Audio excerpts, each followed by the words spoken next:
Hi, everybody. Morning. Thank you for being here for this conversation. It is, as I said earlier, it's such a great pleasure to welcome Michael Gerson to the Cathedral, or I should say back to the Cathedral. I'm going to read you a little bit of his bio, which I stole directly from the Washington Post, but it covers it, I think. It's fake news. It's fake news, there you go. Michael Gerson is a nationally syndicated columnist who appears twice weekly in the Washington Post. He is the author of Heroic Conservatism and co-author of City of Man, Religion and Politics in a New Era. He also has a new book that is coming out soon, and I'm sure we'll talk about that some. He appears regularly on PBS NewsHour, Face the Nation, and other programs. He serves as a senior advisor at ONE, a bipartisan organization dedicated to fight extreme poverty and preventable diseases. Until 2006, Michael Gerson was a top aide to President George W. Bush as assistant to the president for policy and strategic planning. Prior to that appointment, he served in the White House as deputy assistant to the president and director of presidential speechwriting, and assistant to the president for speechwriting and policy advisor. Michael Gerson is someone I have such deep respect and admiration for. It doesn't matter if I agree or disagree with a policy stance he may be talking about or some political issue he may be talking about. He is a man of deep integrity, and we are blessed to have his thinking and his writing in this country of ours. He is a man who takes his faith very seriously and has all of his life. He is someone who believes, which is so important in this day, in the inherent dignity of every human being as a beloved child of God. He's a seeker of truth who cares for the health and well-being of our country. I think he's brilliant. He's offering us moral leadership during a difficult time in our nation's history.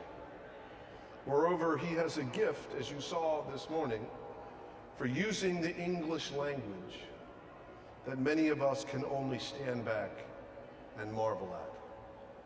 So would you please just join me in welcoming Michael Gerson back to the Cathedral. Thank you, sir.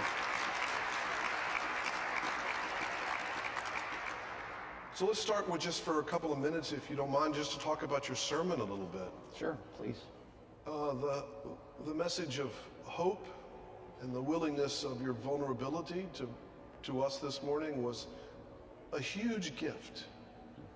How did it feel for you? How did it feel for you up there? Well, there's always a risk in vulnerability. But I already had people coming up afterwards talking about their own illness, which is a profoundly encouraging thing.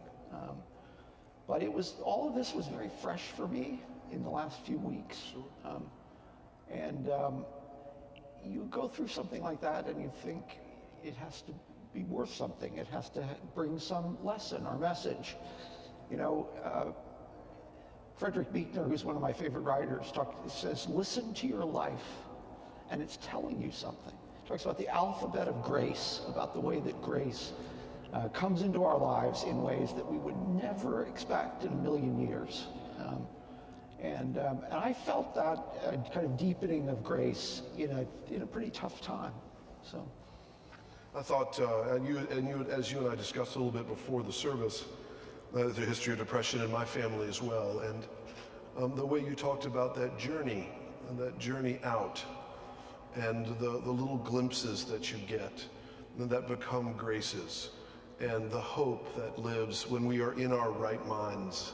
And there's so many ways when we are not in our right minds at times, especially in this day and age in which we live. And so it was such a deep message of hope and the promise of God's love and grace. And thank you.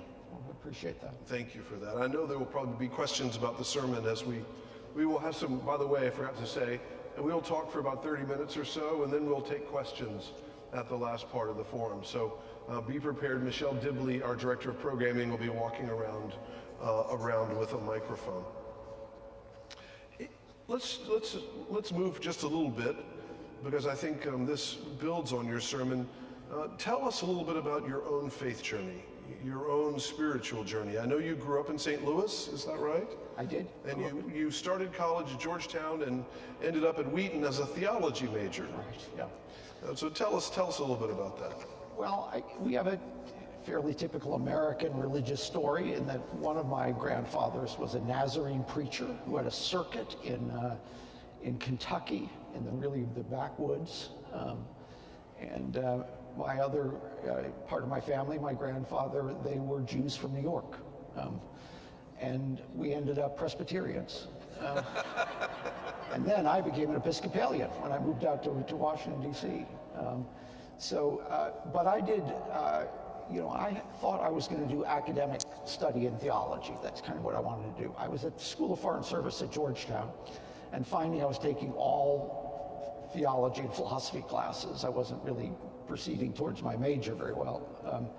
And went to Wheaton, which is for people who don't know it, is an institution with a great history of, particularly in the mid-19th century when it was founded, it was an abolitionist school. It accepted women and African Americans at a time when almost no schools in America did. It was a stop on the Underground Railroad. There's recent evidence of that. And it has a great 19th century evangelical tradition of social justice and social involvement. And so I went to study theology thinking, I would get an academic degree in theology and probably teach. But I got a call out of the blue from someone who became my mentor, and named Chuck Colson, who was a former Nixon administration figure who had had his conversion and had founded a prison ministry at that point. And so my first job out of college was working at a prison ministry. And that really inculcated the lesson.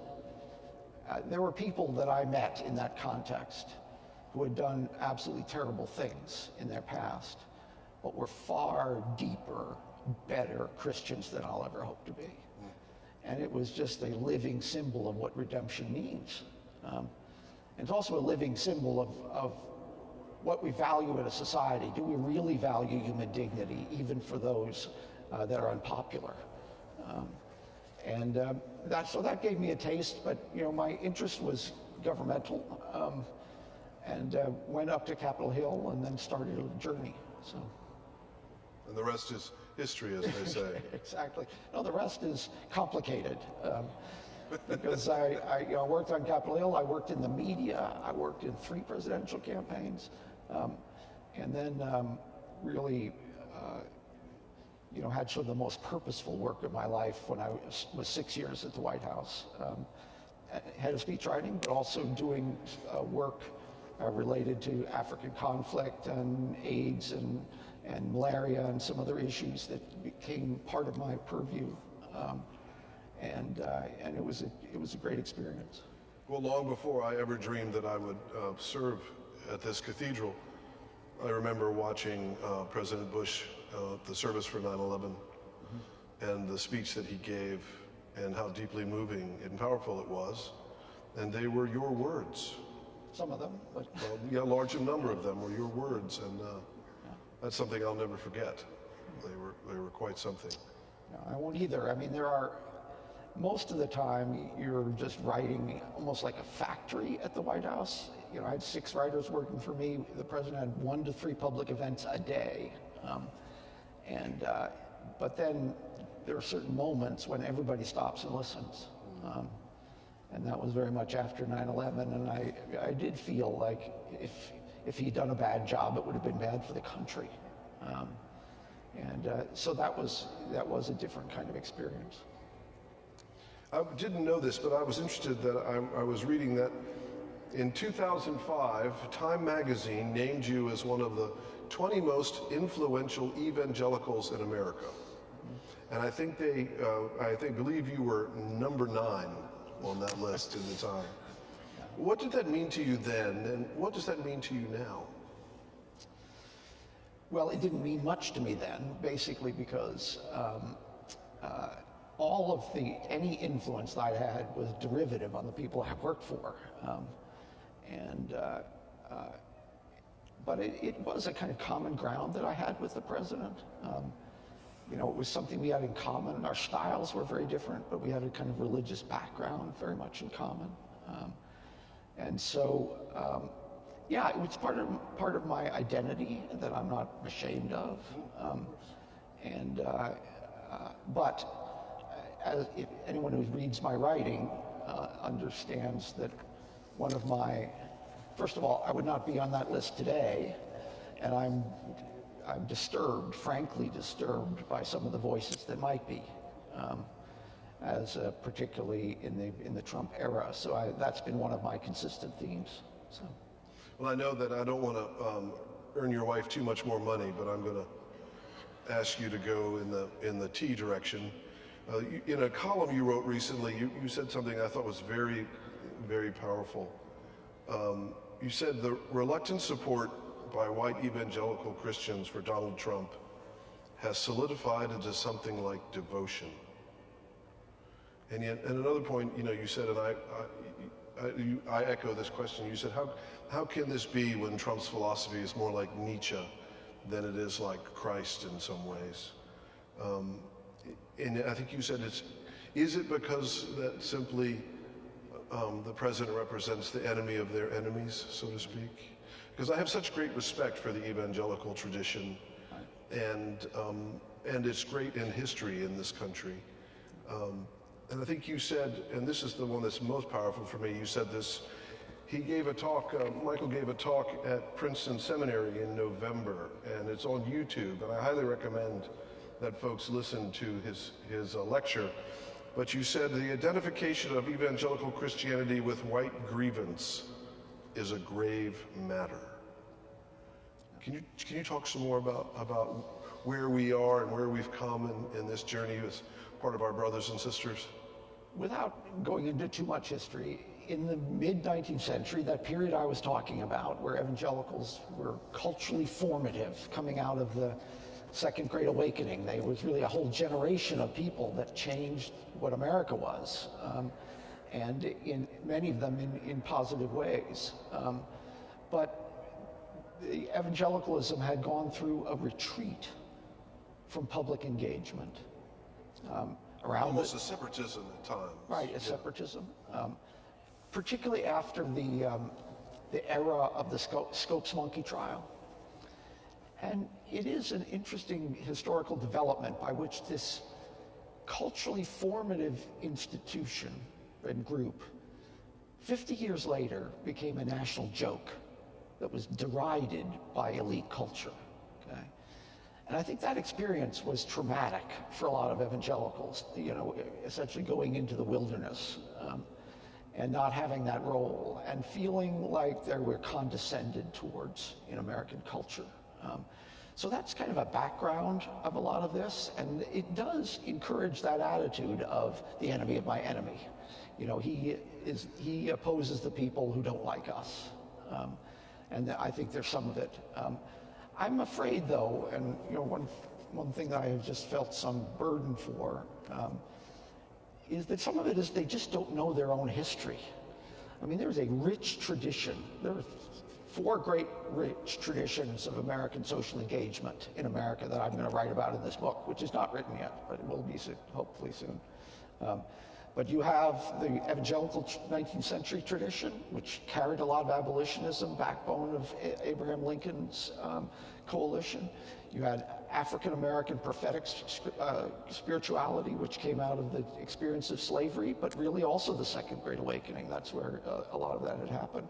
You have Catholic social thought, which became more influential in America through mass migration. And then you really have the social gospel of liberal mainline, which, by the way, has a lot of the same history as evangelicalism. I mean, you know, if you're at Oberlin College, I mean, that was where the greatest evangelical preacher of the age, Charles Finney, was president of Oberlin College, and was deeply concerned about a lot of different social issues. So there's some common ground there that people don't often see when they don't know their history. So I guess my theory is that in order to be the people they need to be, I think evangelicals need to recover who they've been. And right now, I think it's almost as though, there's no yesterday. A lot of evangelicals in America are now acting like a typical pressure interest group, okay? A group that has this set of views, a politician comes to them and favors them, they reward them with their votes, okay? But that has nothing to do with the history of Christian social engagement, which has been oriented toward the common good, which has been oriented towards solidarity with the weakest members of the community, which has been oriented towards a distinguished or high anthropology that says everybody matters, everybody counts, no insignificant person was ever born. That should be the contribution of religious people of every background. That's our common heritage. But if you were to ask, is that what most people see today from religious people in America? They are the defenders of human dignity? I don't think so. And that is, I think, is a serious problem. And your alliances eventually make a difference. If you're pro-life, for example, allying yourself with a misogynist undermines your message, the message you're trying to bring, okay? And it's true in a lot of different areas where, when you make a political alliance like that, say on racial issues, with someone who regularly uses race and ethnicity as a way to divide Americans, you're going to be associated with that. That is going to, when he is voted out of power, which he will be, or when his term is over, I think there's going to be a huge amount of damage to the name of evangelical. I have good friends who have stopped calling themselves evangelicals, even though they hold an evangelical theology. And it's just a measure of where things have gone. At Princeton, they used to have the Princeton Evangelical Fellowship, which they changed to the Princeton Christian Fellowship because of the connotations, the political connotations of the word evangelical, and that is really a shame, I think. I would agree. So let's ask this question. For folks who attend the Cathedral or an Episcopal church, which is part of those mainline denominations that are changing rapidly, sometimes we hear in the news the title evangelical or an evangelical, and you immediately think of Oral Roberts or someone like that on the television. But define for our purposes in a better way, in a clearer way, what an evangelical is or perhaps should be. It is hard, I know it is, but it's difficult because, for example, many Lutherans, kind of mainline Lutherans, call themselves evangelical. It's part of their tradition. And there are evangelical Episcopalians, as you said. Yes. Exactly. I think some of it really does have to do with coming out of the tradition of awakening in America. Okay, there was the way they collided with modernity. Okay, so particularly in the 19th century, we had the growth of Darwinism, and which some people in our society reacted to very negatively. William Jennings Bryant and others in the evangelical community, and you had the growth of biblical criticism, German biblical criticism, which a lot of evangelicals reacted very negatively against and asserted a kind of wooden biblical literalism. We're not going to entertain anything having to do with, form criticism or anything like that. So some of it is a rejection of modernity, particularly when it came to evangelicalism and higher criticism of the Bible. But if you talk to evangelicals, now, they would say that this involves a high view of Scripture, probably using the word inerrant, and would draw that very broadly. It is coming out of the tradition of awakening. It involves a choice, conscious choice, often at one point in your life when you become a Christian and go on a different path. There are some things that have to do with a rejection of hierarchical Christianity in the sense of this wasn't always true, but really is now a kind of rejection, a view that Catholicism, for example, is deeply wrong. Evangelicals in our history have had a very fraught relationship with Roman Catholicism. But right now, there are a whole lot of people who call themselves evangelical that only vaguely meet any of these standards. And so sometimes, just so you know, when you look at the polling and it says 80% of evangelicals say this, there's a significant number of those evangelicals that are only very loosely associated with evangelicalism. But it's impossible to deny that the whole has gone a certain direction in the rejection of modernity. And I think some of those fights were important, and I think some of those fights were wrong. The fight over evolution was a mistaken fight, and which has, I think, hurt evangelicals badly, and is completely unnecessary. If you talk to Francis Collins at NIH or a lot of other people. So I think that was a bad thing. I think, for example, it would have been a much better path if evangelicals in that period, instead of fighting Darwinism, had fought social Darwinism, had fought essentially the application of the survival of the fittest to American society that had its outworking in the eugenics movement, which was supported by a lot of elite opinion at the time, including in churches. They would have played a different social role if their principle had been, instead of the rejection of human evolution, the defense of the principle of human dignity. Well said. Thank you. Thank you.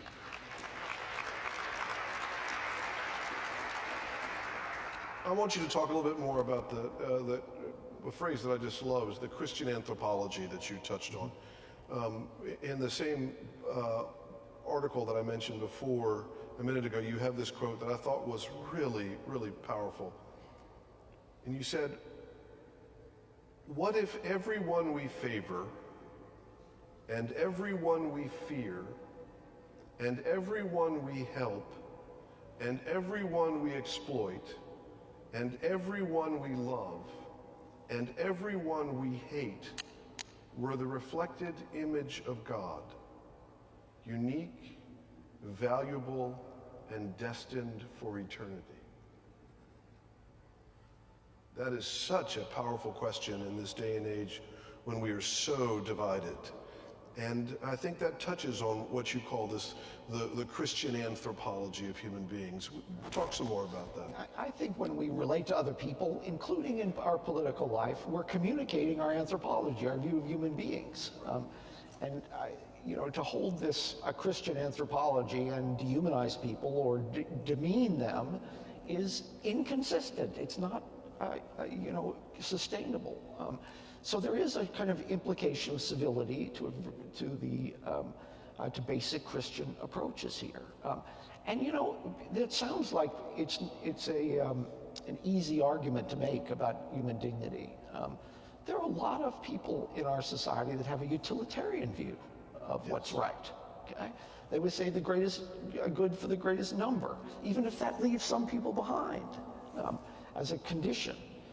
And so there's an argument that goes on in medical ethics, in social ethics, in politics.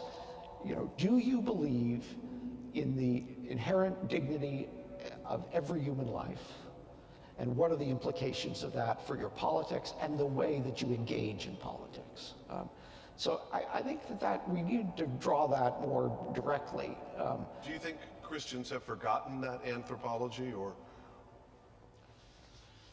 I think they know it in theory, but I think that there's some kind of a break between theory and practice that's very disturbing. I mean, one of the largest trends in our political trends in our time is polarization, and it has essentially taken people from being in different groups to being in different tribes, where they actually hate one another, where social media and partisan media encourage hatred for the other side.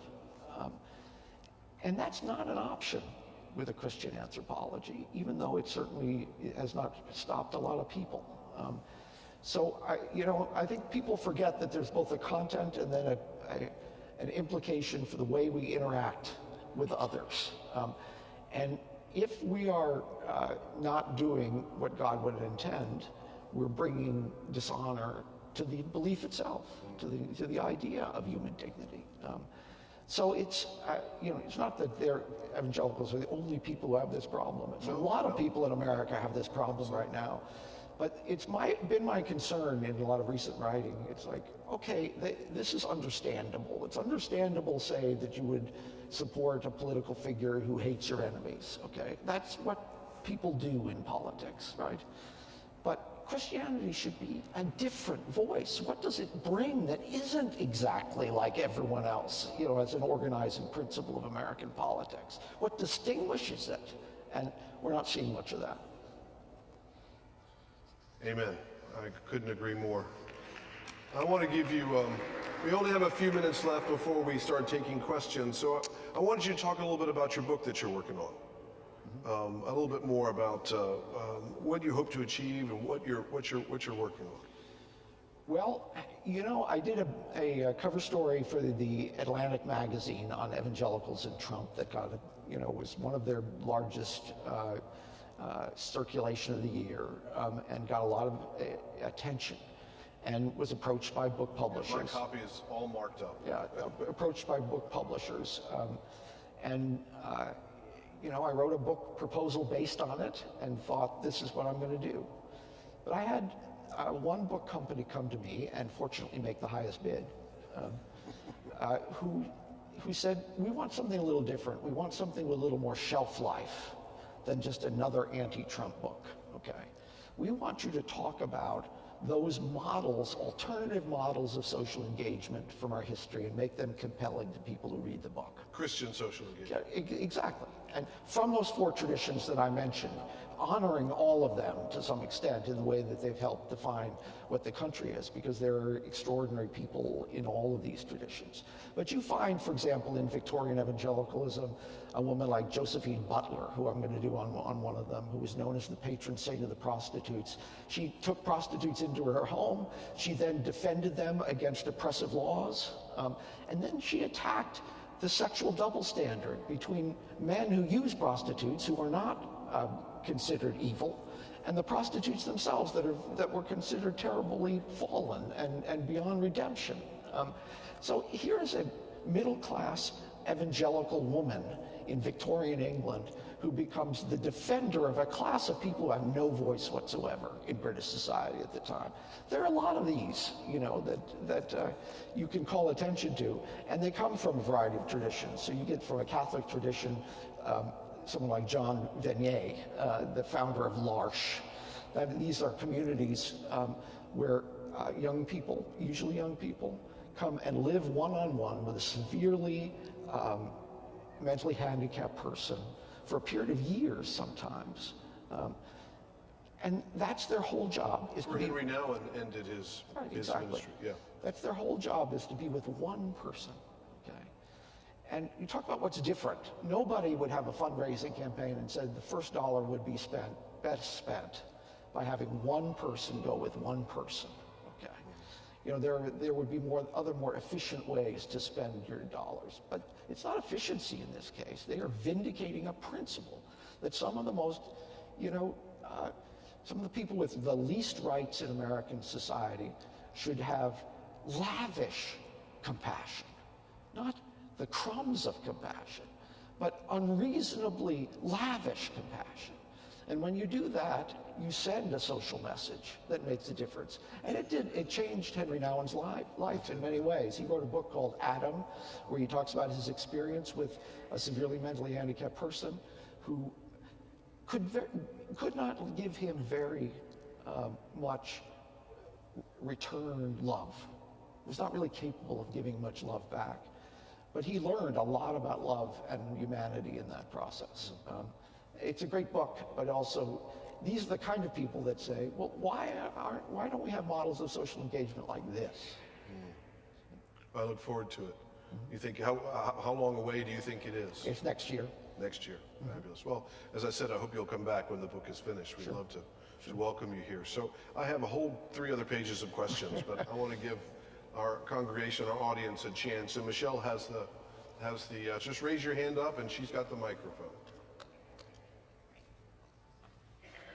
I think what I'm going to try to do is there's a couple questions right next to each other. Let's get both those questions and then some answers, and then I'll switch to this side. So catch my eye between times so I'm ready for your question.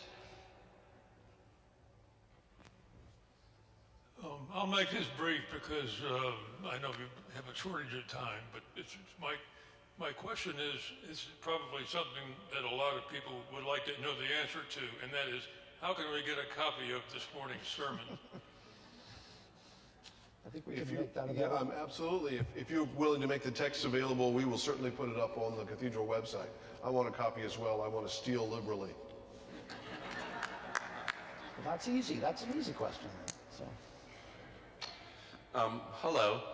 I'm wondering if you could make a comment on the balance between redemption and accountability in our public figures.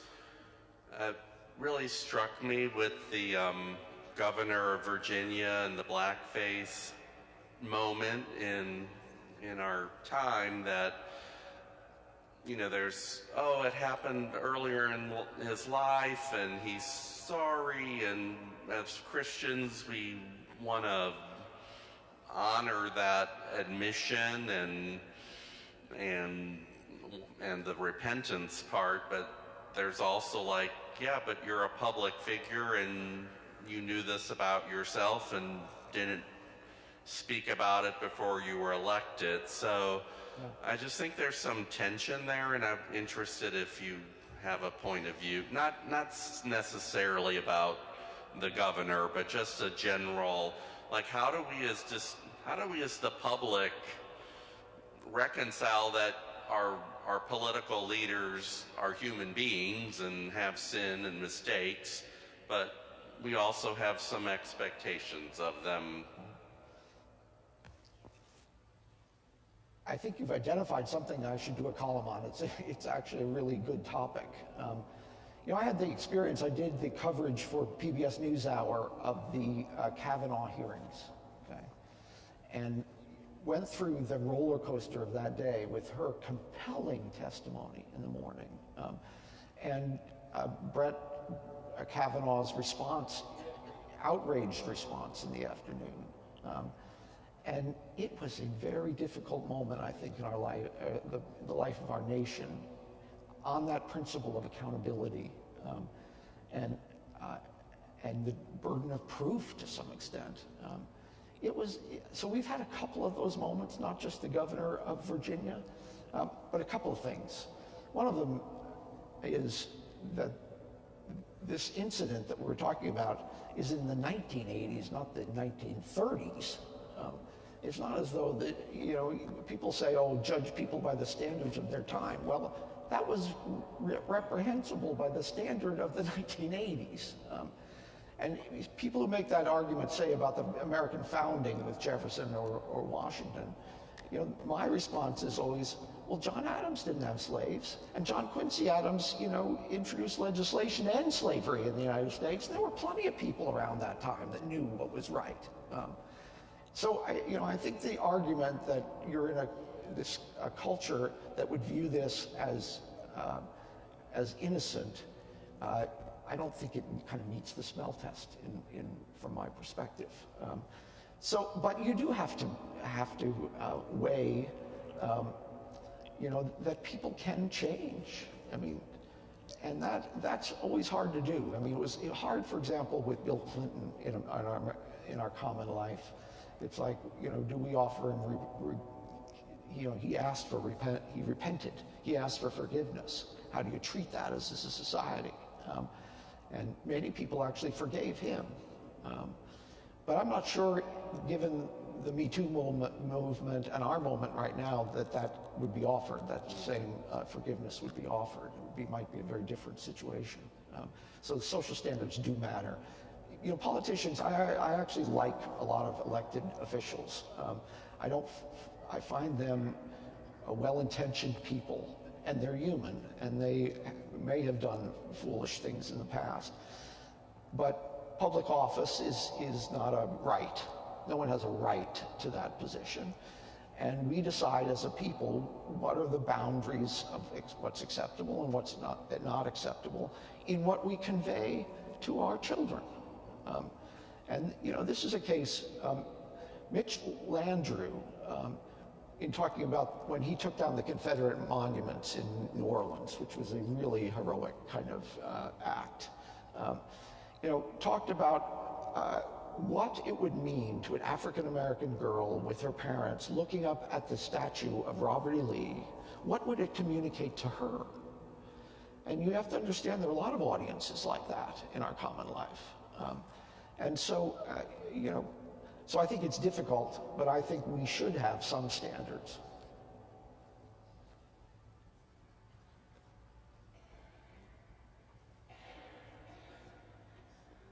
First off, thank you so much for being a voice of hope and sanity during a very challenging period.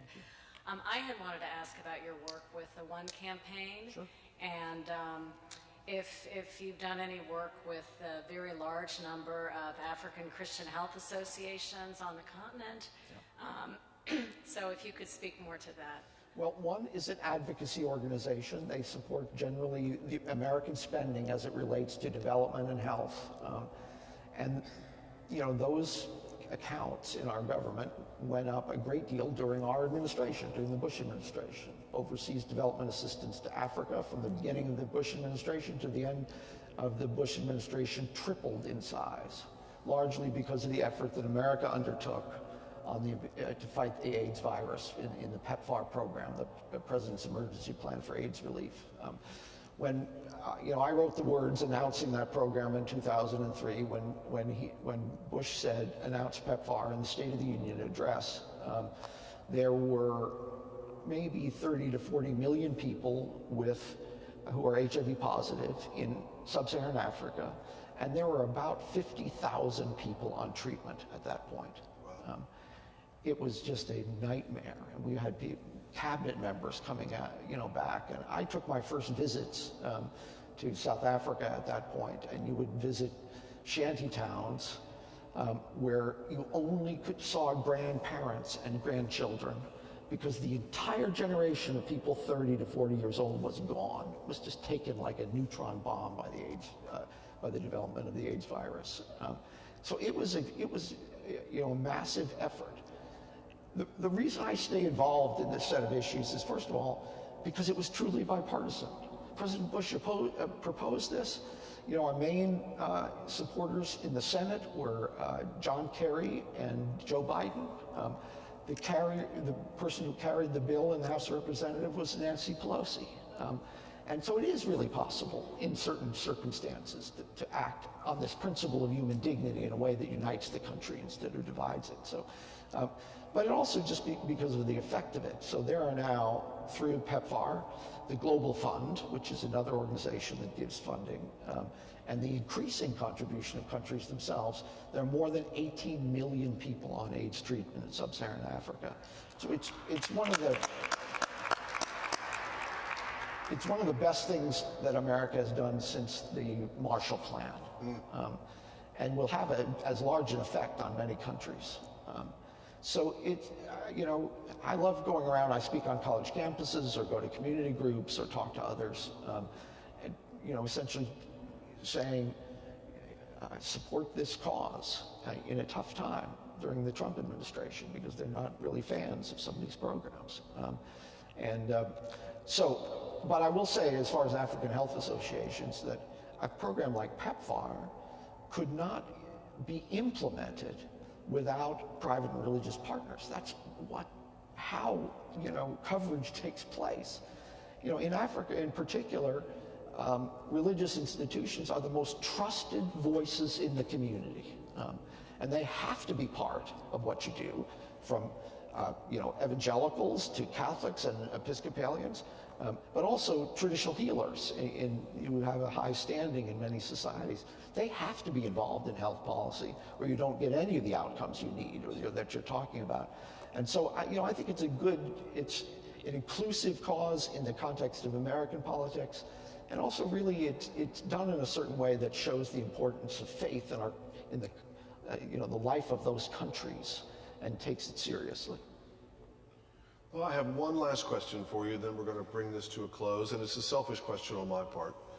But given your experience and your insight and the work that you do, as you think about those of us who call this cathedral home, where the ministry and the mission of this place is paramount for us, in this time in the life of our country, with the convening abilities that this cathedral has, its place in the nation, say a little bit about what do you think the best and most important work that this cathedral should be doing?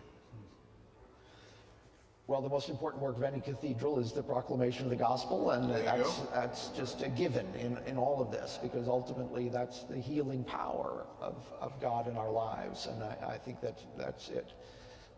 But this is a unique institution in a certain way, because it really does have that standing as a convener, as a place where people of different views can come and disagree in a certain manner, or to be informed on issues that they weren't before. So, I'm thankful for this opportunity, for example, this morning. I'm probably more conservative than some people in this audience, but I have had uniformly kind treatment from people around here. And I think that, it can be a model too. Not that I expected anything less, but it was, so I think demonstrating this Christian anthropology in the way that the issues that you draw attention to and the manner in which those issues are dealt with can really be a model to a lot of people. I'd love to see, we were talking earlier, Bono here at the cathedral someday, talking about a lot of these issues where he is, where he works. I've never seen anyone who can work more effectively with hard right people and hard left people on some difficult issues and come to bring healing and consensus and hope. And so I hope it would be great to get him here. But I think figures like From that. your lips to God's ears. Right, yeah. I think figures, highlighting some figures like that in our common life, I think would play an important role. Thank you. Thank you, and thank you so much for being with us today and giving time. God bless you.